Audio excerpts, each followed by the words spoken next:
Welcome to Rolling with the Davises. We're here at Tucson today at the Pima Air and Space Museum. Yeah. There's a lot of planes outside. It's apparently going to take several hours to go through this. It looks to be quite a lot of stuff here. And there's a lot inside too. Yeah. It is one of the only privately owned air and space museums in the world. That's all I know about it. Yeah. So we're going to go see what we can see. We start off out here with a space shuttle rocket booster. Huge. And got some cactus.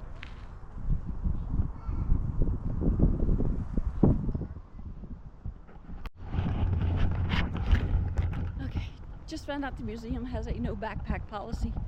They will let you in with a smaller backpack, something.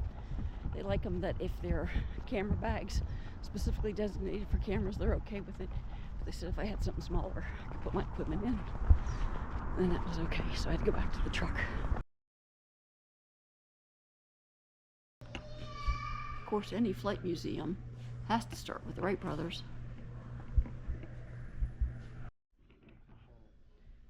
Oh, over here it is. Push the button, you can make the engine run. This is a Pratt & Whitney 28-cylinder radial aircraft engine. Oh, this is just a tail gunner compartment on a Boeing B-52.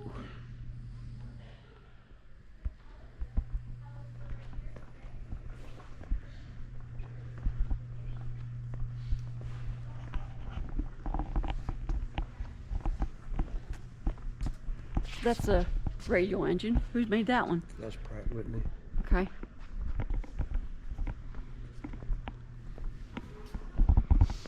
Oh, now it makes more sense to me.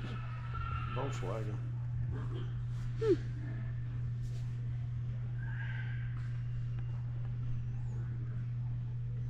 Only 50 horse. Only what? Only 50. Well, no. Oh, that's overhead. That's the one above us. There we go. Oh. I was going to say, I don't know where the sign is.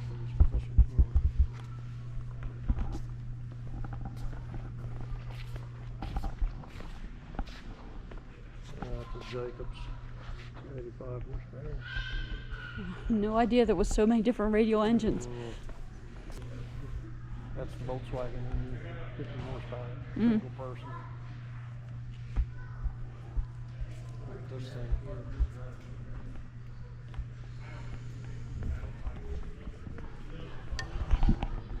Gyrone rotor cycle. That's that. They can do 70 miles an hour. Does it have a year of production on there? 1958, as old as you are. Okay. Look, Naval Test Center, Naval Air Station, Patuxent, Maryland. That's the current markings on it.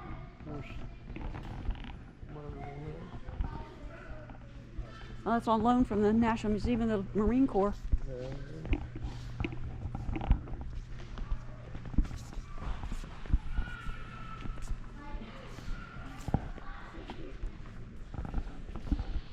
And a glider.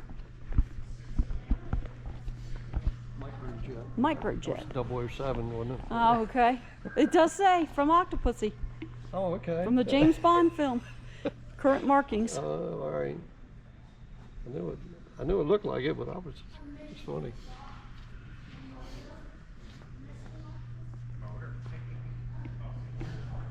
There's a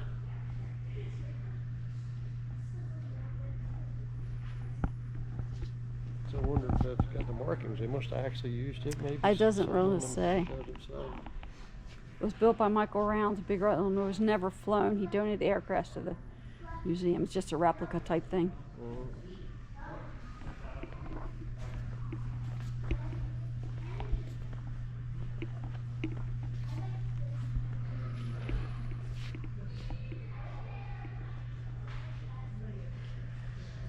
Here's your home built.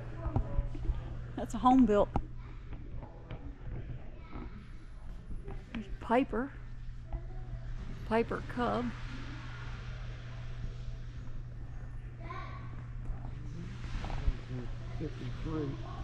That's the current markings. Naval Air Technical Center, 1953.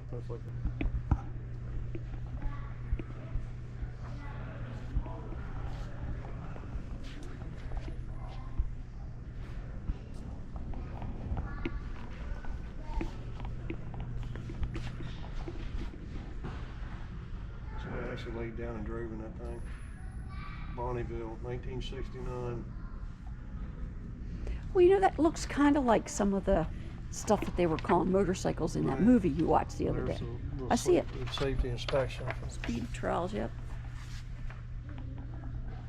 Only a 12 horsepower engine and a 1-cylinder motorcycle engine. You see what it was called? Claustrophobia. Claustrophobia. Yeah.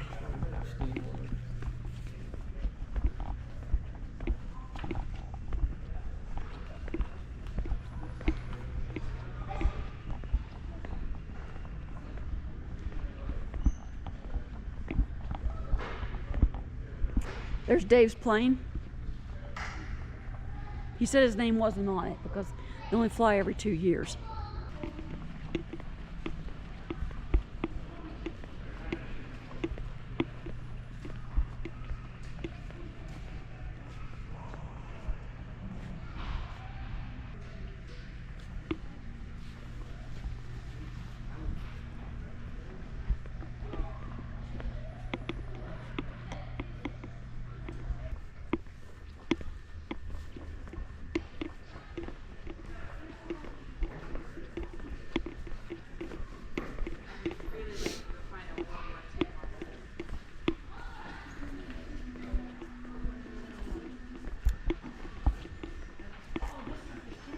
What's that called? Wasn't that the rocket that I had?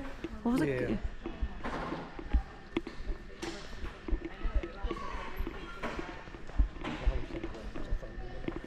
A what? That's what I was thinking. That was a Thunderbird.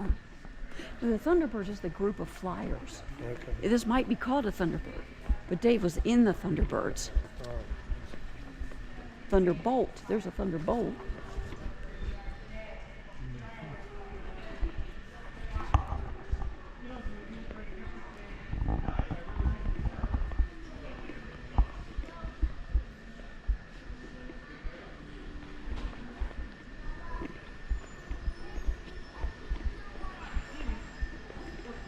What the heck is that? That's a spy plane. Camera underneath. Israeli.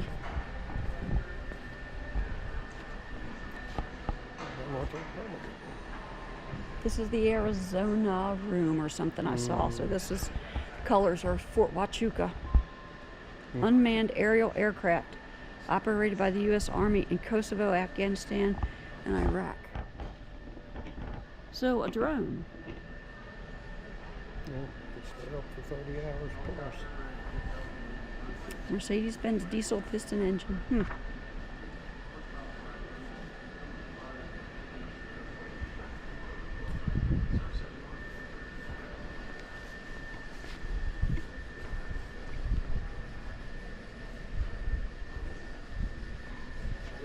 This is another drone.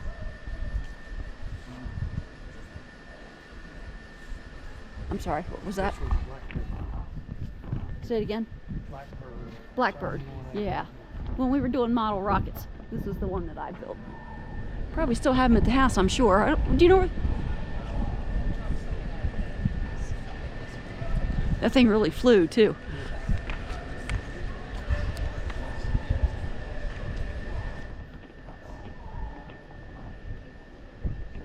Seaplanes. We getting any of these? We can't get any of them, can we?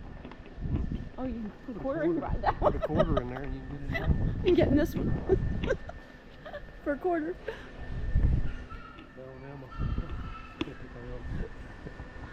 Out of order.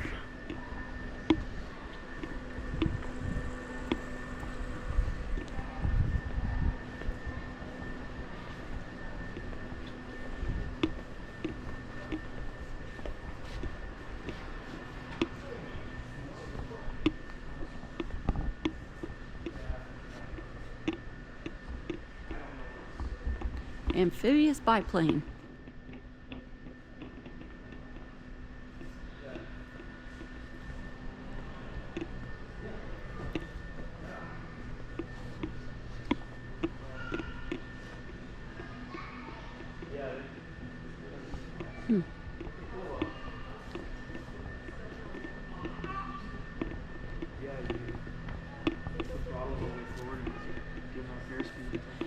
see these things in movies, but you see these things in movies, but still just the massive size.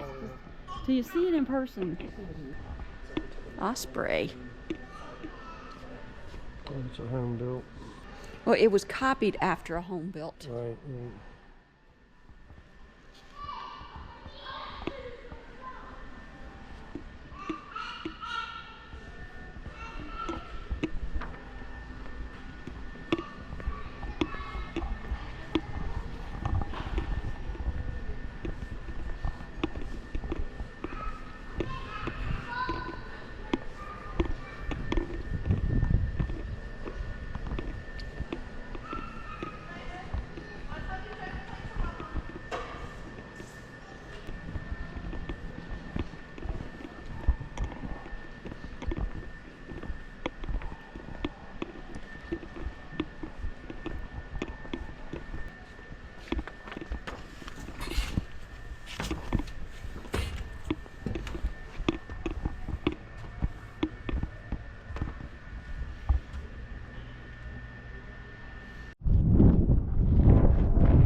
See right out the back door of the first museum building.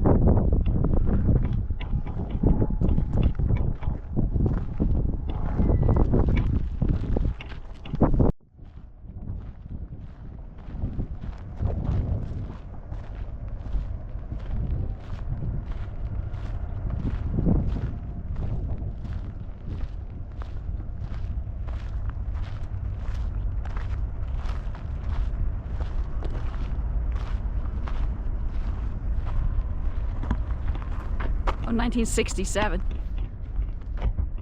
So that Vietnam era. A lot of these are on loan. That one's from the U.S. Air Force National Museum. That would have been a Vietnam era aircraft there.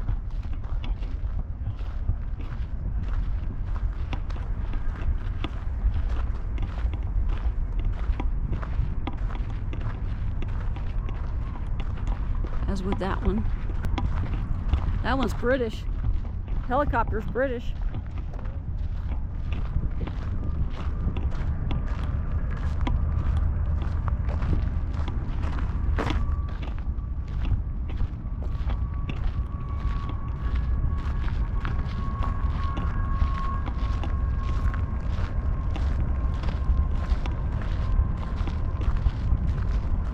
Did find out that the museum covers 80 acres. They do offer a 2-day ticket pass. The tickets do not have to be used on consecutive days.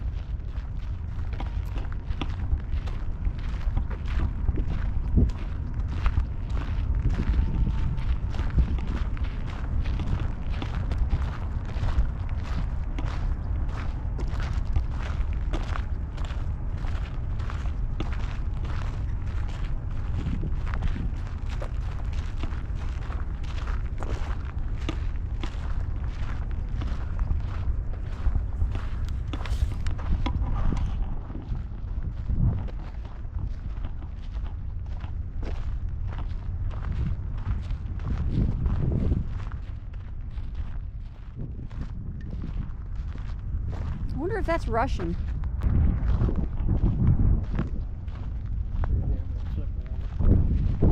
Those dates it probably wouldn't have been. Yeah, but it doesn't say U.S. Air Force either.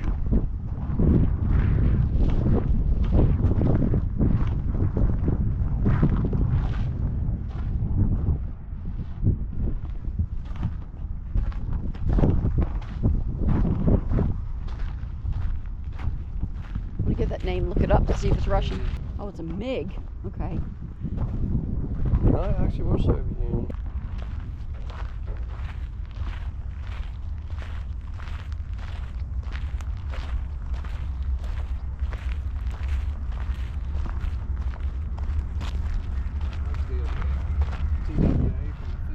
Yeah, yeah.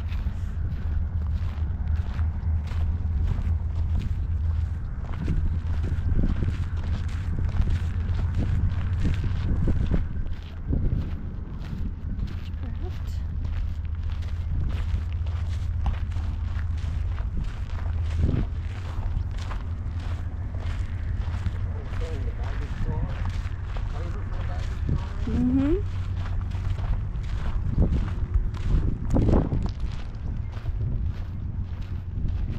Star of Switzerland, it says.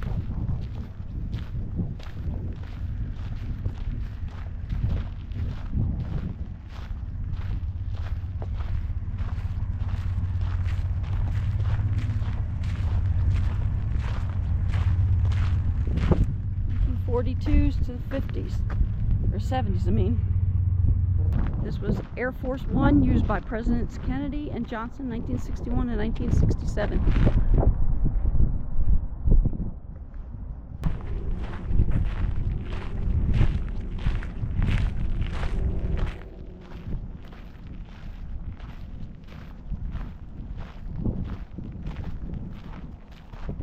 Freedom One VIP transport, not necessarily presidential, 1959, 1998.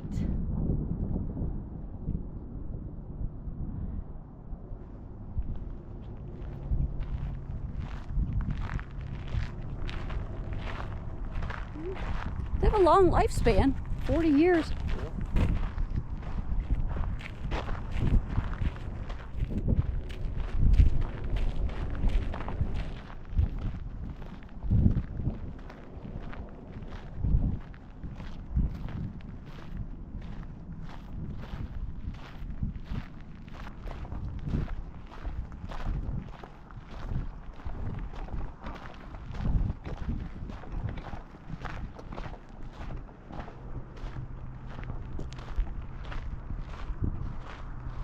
Now, I wonder if that means it was off of the Minneapolis carrier or something. I wonder if that's what that means.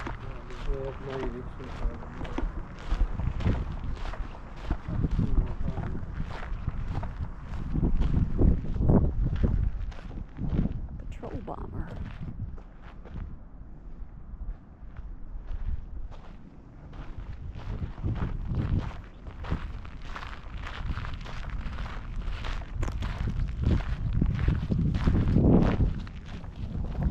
Still using these. 1954, so yeah, that would have been Vietnam era.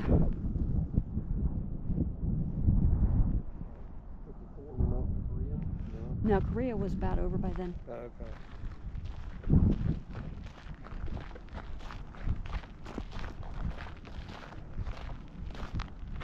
It was early 50s.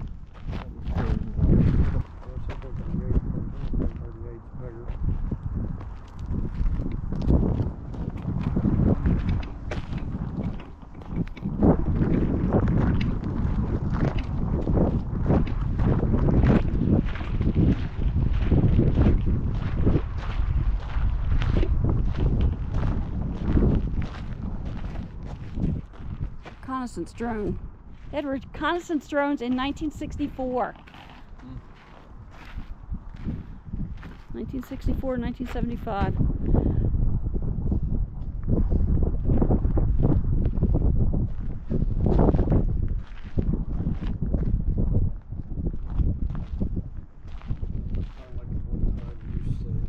I don't know.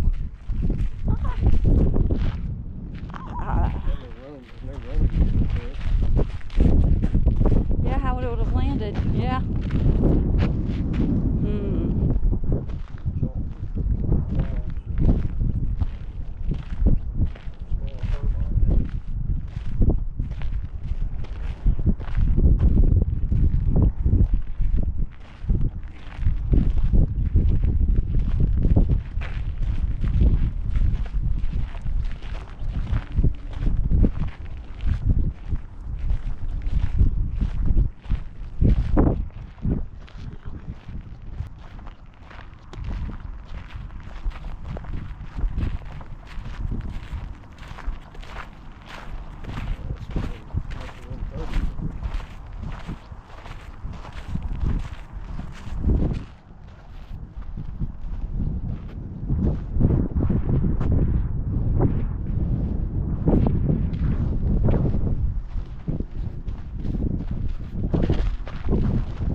Goonie bird, super Goonie bird.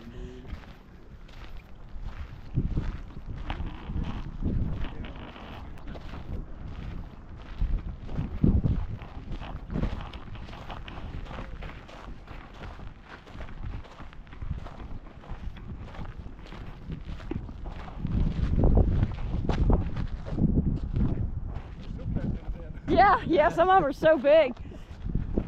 It's amazing that they can fly.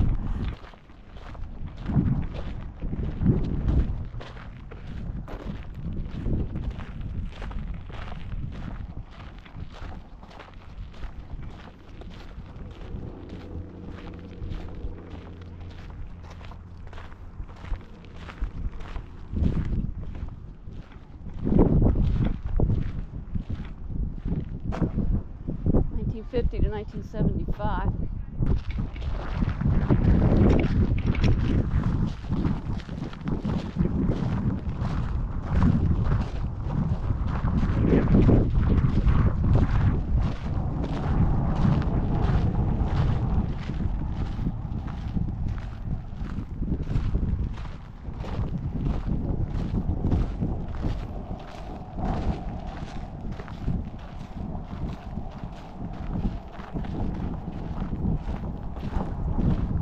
That's an odd looking one there compared to the rest of them. The Grumman. They say tracker. Looks like somebody wearing a helmet. Yeah, it absolutely looks like a face with a helmet. Anti-submarine.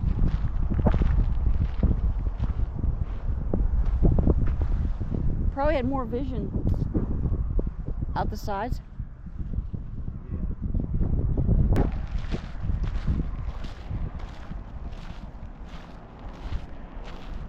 They're saying early warning system, so that's a radar unit on top.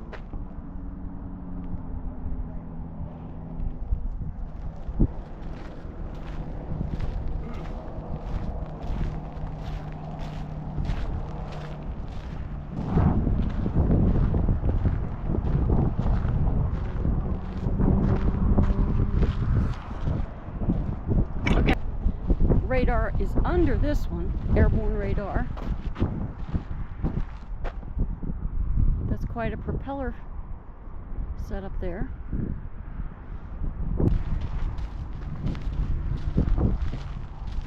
Another British piece here.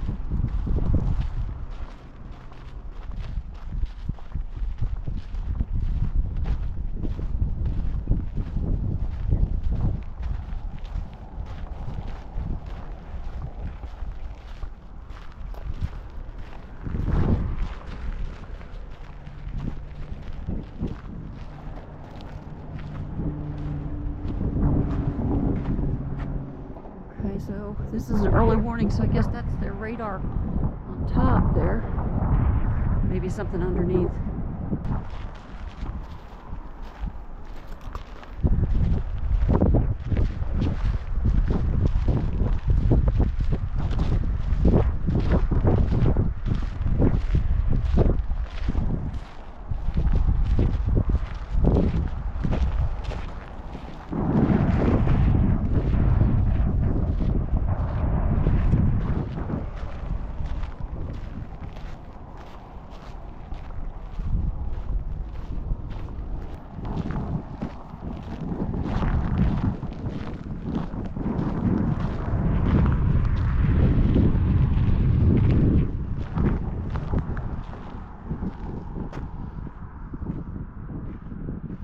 Now this would have been a Korean War era bomber.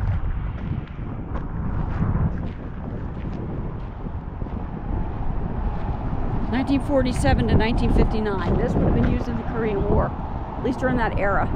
Whether it actually went to the war or not, I don't know. But oh, the little jet. this is experimental.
Probably, yeah.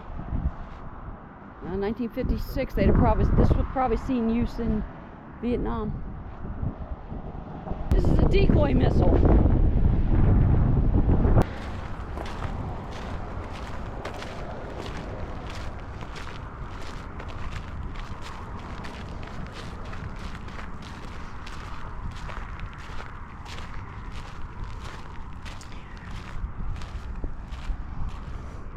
So they do give you a nice map, and the things really are organized by type of aircraft. We just walked through the bombers. Now we are going into the helicopters. There are some random ones that aren't necessarily within the specific areas, but they do give you a nice map.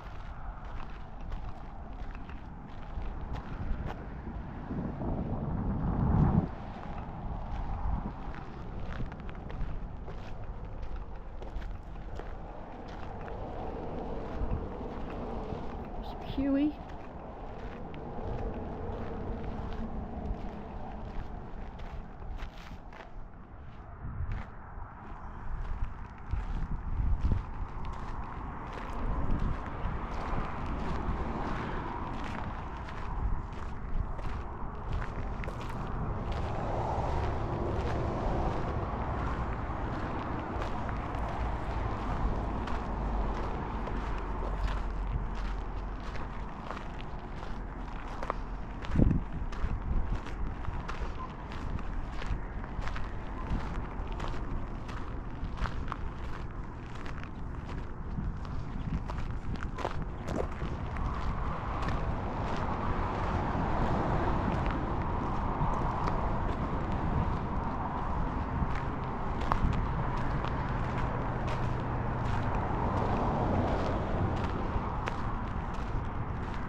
So this was used for lifting. Heavy lift. It's like Amazing. 4,800 horsepower and a 25,000 pound lift capacity. Wow. This thing is massive.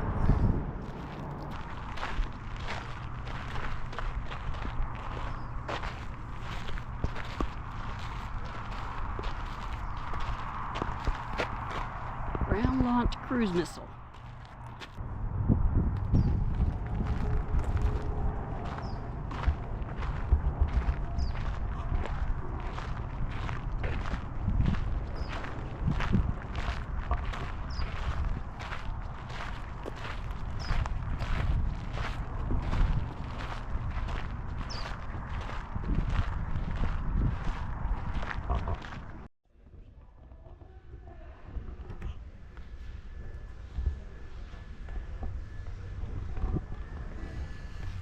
This is an X-15 It was an experimental aircraft designed in the late 50s to explore high altitudes. It actually flew they flew pilots up high enough to get their astronaut. Flew 6 times the speed of sound. Yep, 6 times, 4,520 mile an hour, with a 22-foot, 4-inch wingspan. Service ceiling was 354,200 feet. Only a 275-mile range.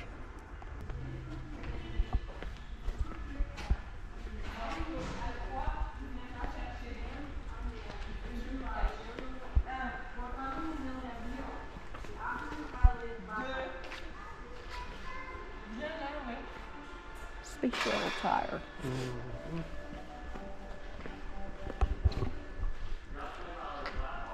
These are actually, most of these looks like are mock-ups. This is a mock-up of the Apollo command module.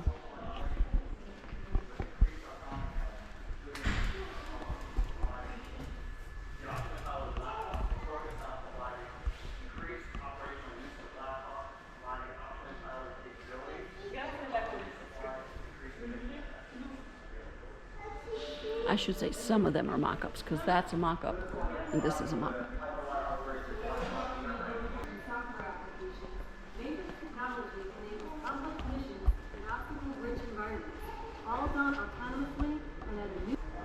Each person commemorated in this room had some tie or link to Arizona aviation history.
Now, a fighter jet like this would have just had, like, guns on it, right? That's what... Well, these are still in use. It says bring the president.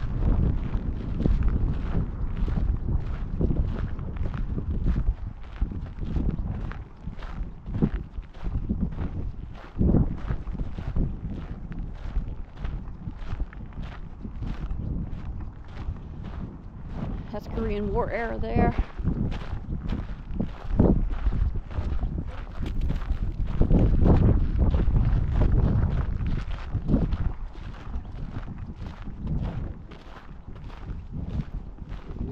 Yeah, that's sleek looking, isn't it?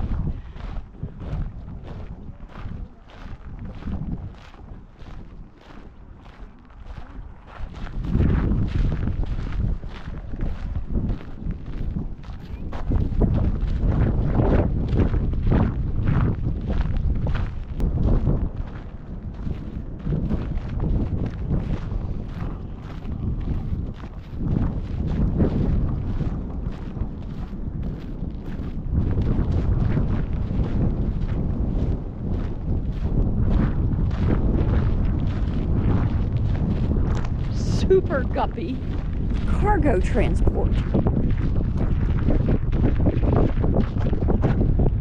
On loan from NASA.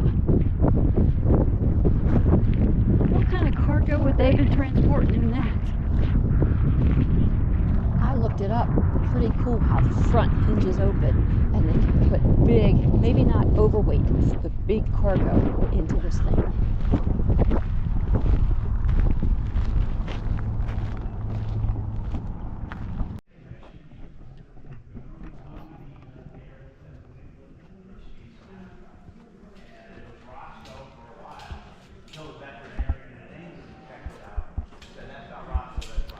We are now within a museum, within the Air and Space Museum. It's actually a separate museum. They work on donations. It is a memorial to the 390th Squadron, yep.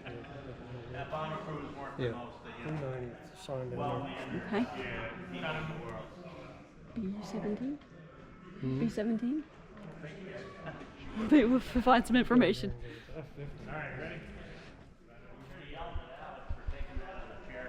This is the top level where you can see the type of aircraft that they flew. They said it was a 10-man crew. Fought Hitler in Europe.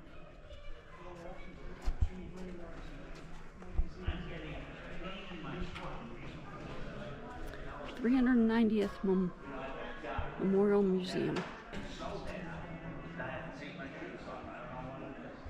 So I believe the gentleman that met us at the door said 600 were killed in combat and 700 parachuted out and were put into POW camps. Most of those survived.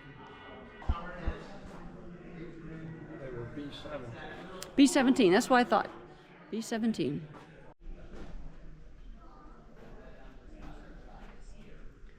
Some photos here of POW camp life.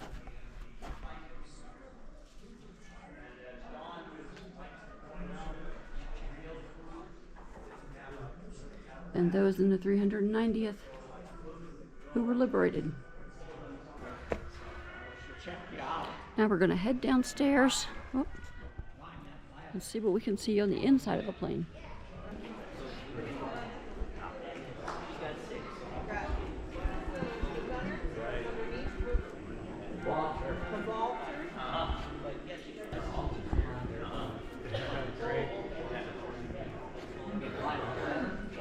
I did. I looked in there. It's quite amazing. I like how they running over there to see us around. Did you fly planes yourself, or?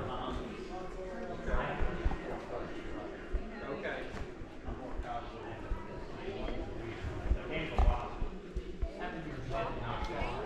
See that those points?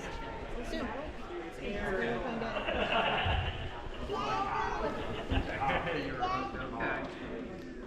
Yeah, not too many of This is the gunner. Right, because there's the gun. See there, his butt was on the seat. Oh Lord, what the hell? His back would have been on the seat. Right. Well, you see how it's still, how you moved it. It was cables. Mm-hmm. How you turned the bubble. Mm-hmm.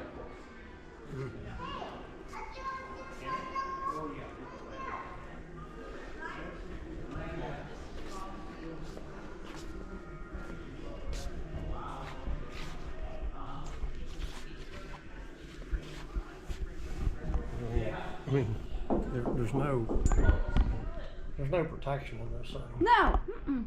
It's just one gauge of aluminum. Yep.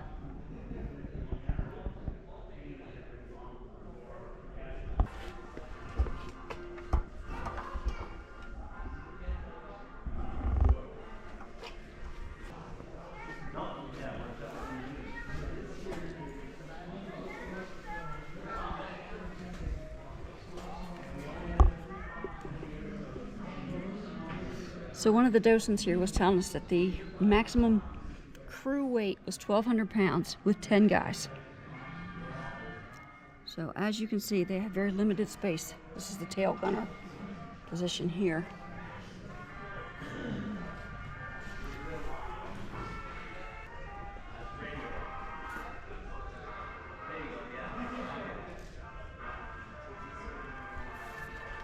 Not only were they thin, but they were also very cold.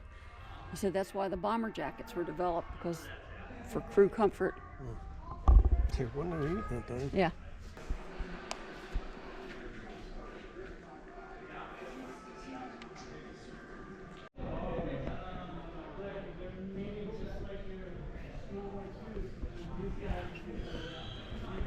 So almost another museum within the museum. They also have a 95th Bomb Group museum here. Again, B-17s.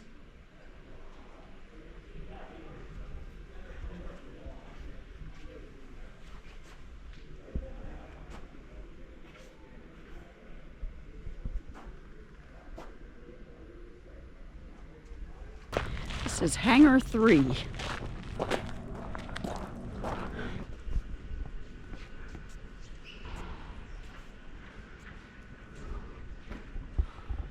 Hey, Dave.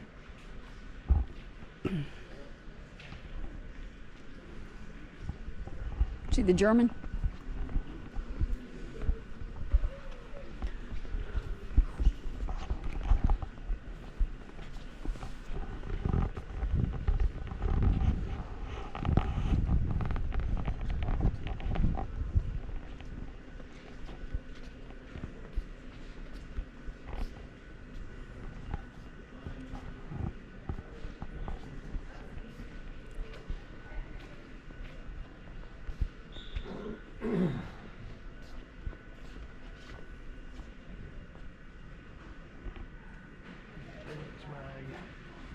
Mm-hmm. Appendix mag. Mm. Turn mags. Turn the crank clockwise to see the parts move.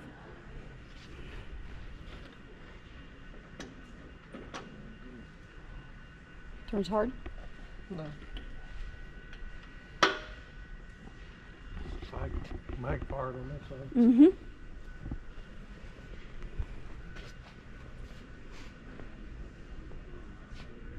200 horsepower.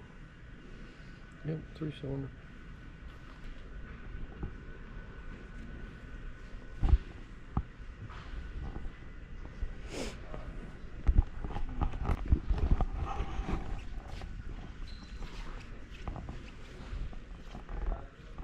That's the one over your head.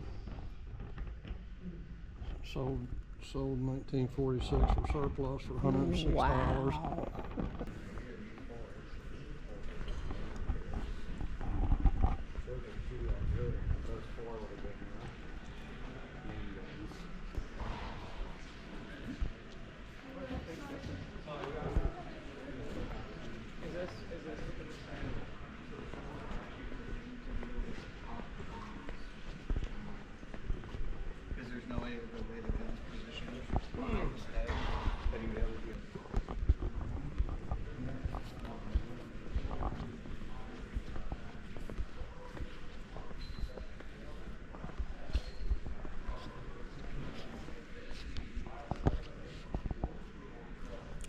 Italian. It's Italian. Soviet.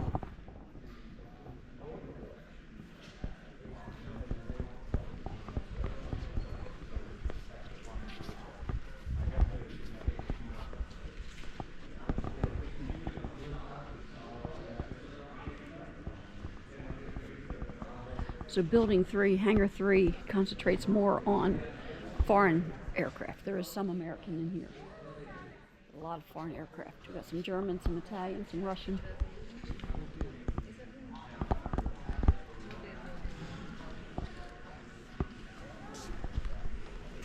Hangar number 4.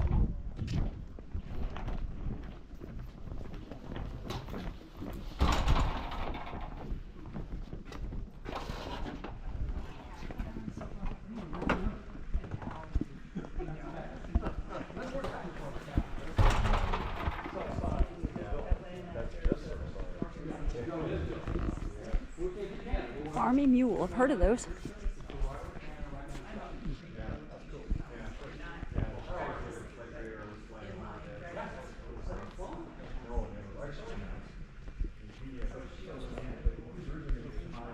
Hmm?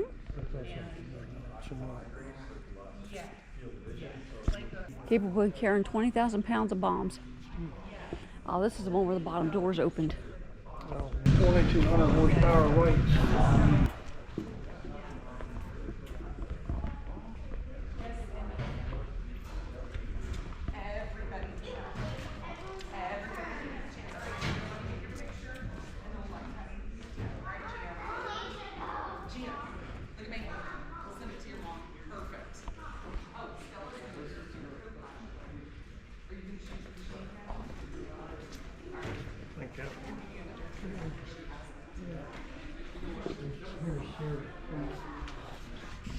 see how the bones.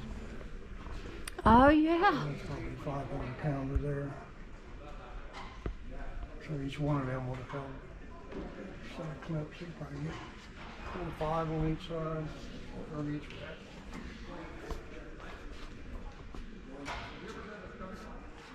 Huh. And it also had gunners.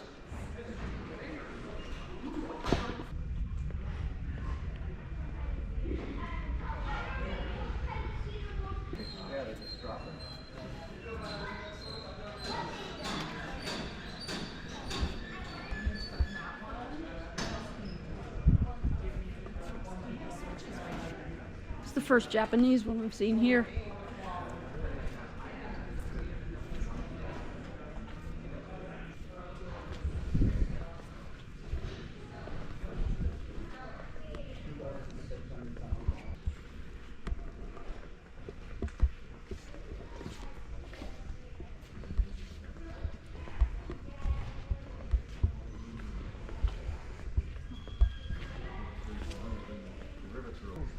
Yeah, 1,435 horsepower Allison motor. So something that might have been, that we might see in some of the other pulling tractors. Allison aircraft engines. P-51. Packard engine in this one.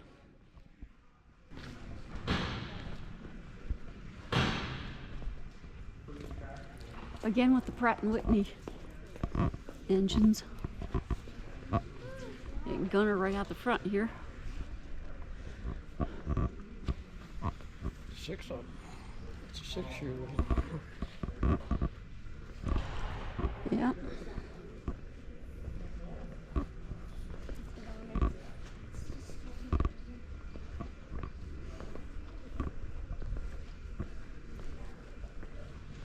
Corsair.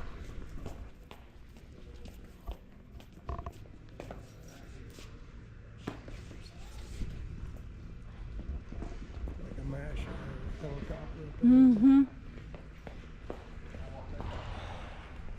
See the platform.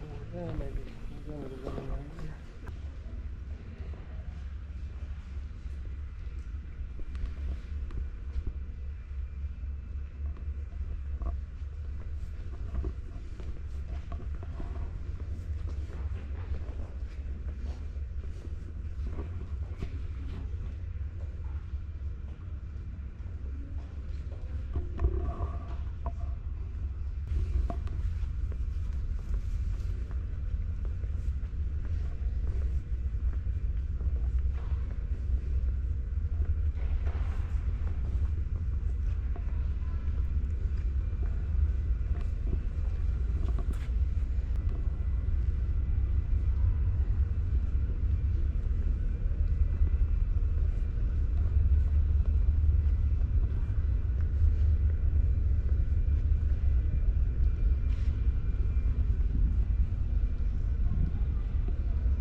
Hangar number 5.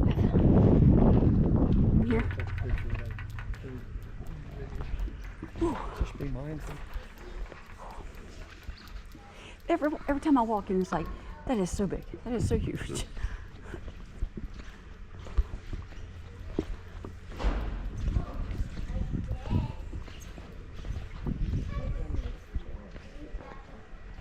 Royal Canadian Air Force.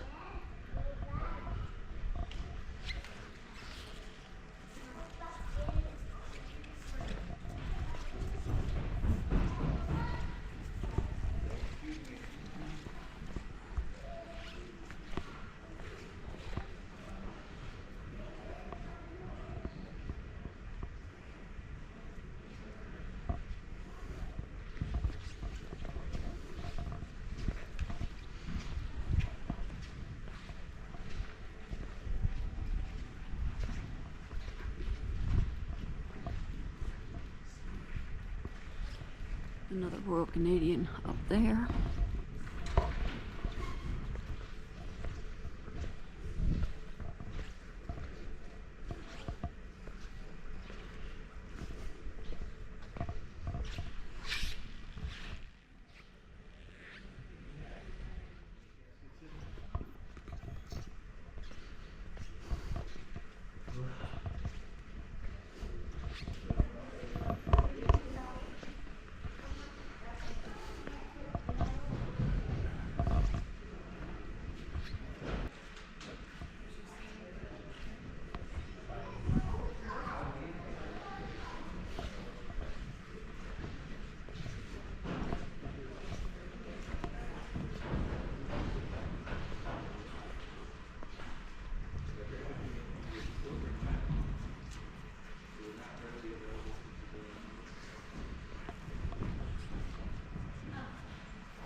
Flying Eye Hospital.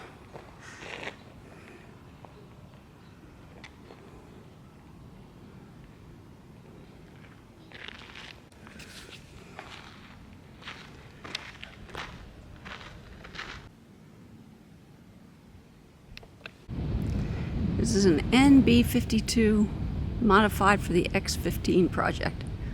And as always, let's keep rolling.